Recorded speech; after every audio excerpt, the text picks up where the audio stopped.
Hello and welcome back to part 2 of this little 3-part episode, and this is also episode 11 of Miscellaneous. Today's episode is going to be about the Yellow Vest protests in France. Trust me, it ties into Brexit pretty damn well. You're going to have to wait for the next episode to see how though, but yeah. Anyway, so, just to recap. In the first episode, which was about Brexit, 3 major things we're going to take away from it. 29th of March is when there's most likely going to be a no-deal Brexit. The EU budget is going to be short $42 billion in the long term and $15.2 billion in the short term. So, Yellow Vests. Just the quick and dirty on it, So it begun with a petition that was much earlier on in 2018. I think it would have been in May or something like that. Very popular petition, just looking to decrease the cost of living, I believe it was, around France. Just protesting against a petition against the increases in taxes and all the rest of it. That basically just got ignored. So in November the 17th, as a result of Emmanuel Macron's new fuel tax, which was part, I believe, of their push to reach the climate targets, to reduce carbon emissions, they introduced a new fuel tax on like petrol, diesel, general fuel tax, gas, like anything combustible and hydrocarbon got a new tax on it. That righteously pissed off a hell of a lot of people who live in France, because there's a lot of agricultural areas in France, and agricultural areas end up being incredibly reliant upon fuel, petrol, everything. It's like half of your profit margin ends up coming down to the cost of fuel. So if you're increasing the cost of fuel, it's going to have a major impact on whether or not you're making a profit or not.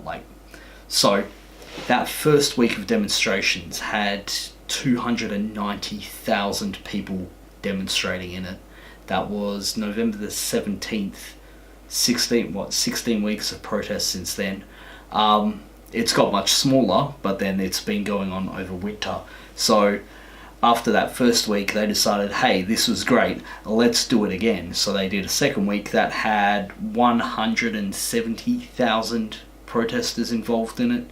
It's still massive. On November the 27th, Macron was proposing, little changes and tweaks to it, and he announced like a national consultation.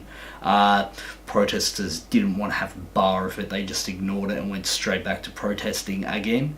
Eventually, Macron was getting up being like, we will never give in to thugs like this, and a couple of weeks later, Macron gives in to their demands, and he says there's going to be, on December the 4th, he announced that there'd be a 6-month suspension of that new petrol and diesel tax, which was meant to go on January the 1st.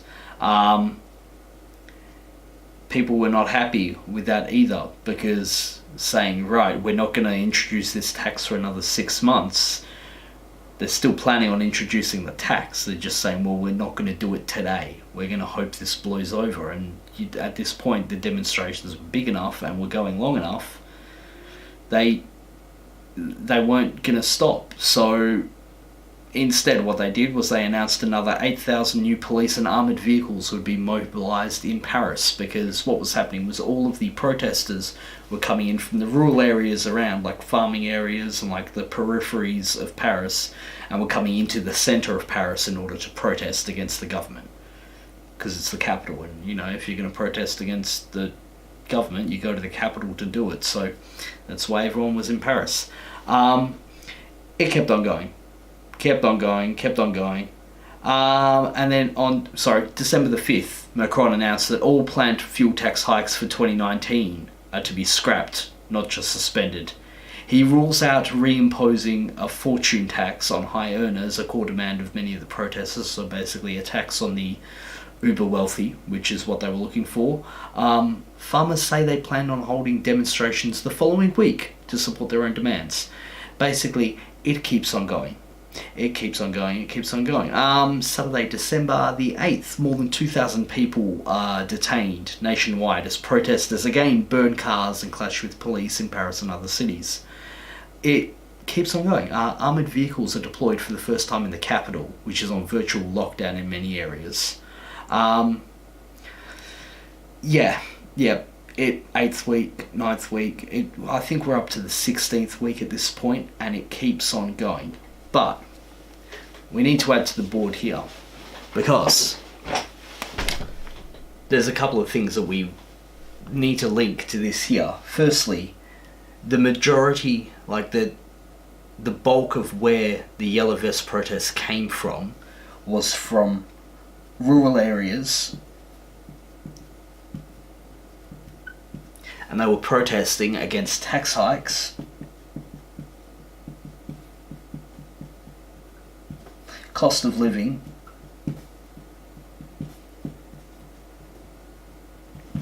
and inequality / uber wealthy people.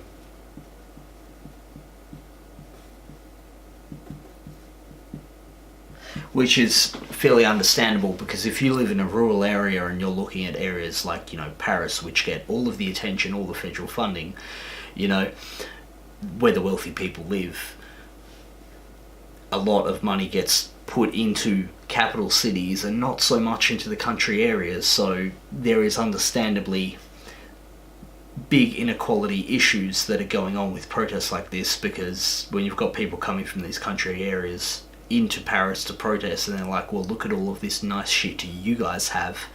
I'm not surprised that popped up a couple of weeks into the protest, because when you get a whole bunch of angry people protesting, they're going to start looking for other things to protest about.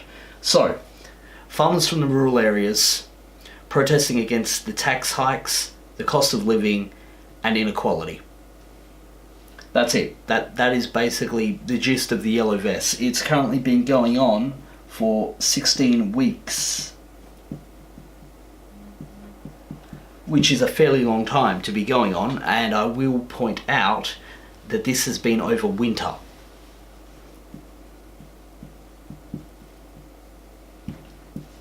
Winter's going to be a key point, because the figures did go down. It was 290,000 people in that first protest, but the fact that they've continued protesting for the last 16 weeks over winter, people have been coming out in the snow to protest against the government. It almost makes sense that they'd be setting cars on fire.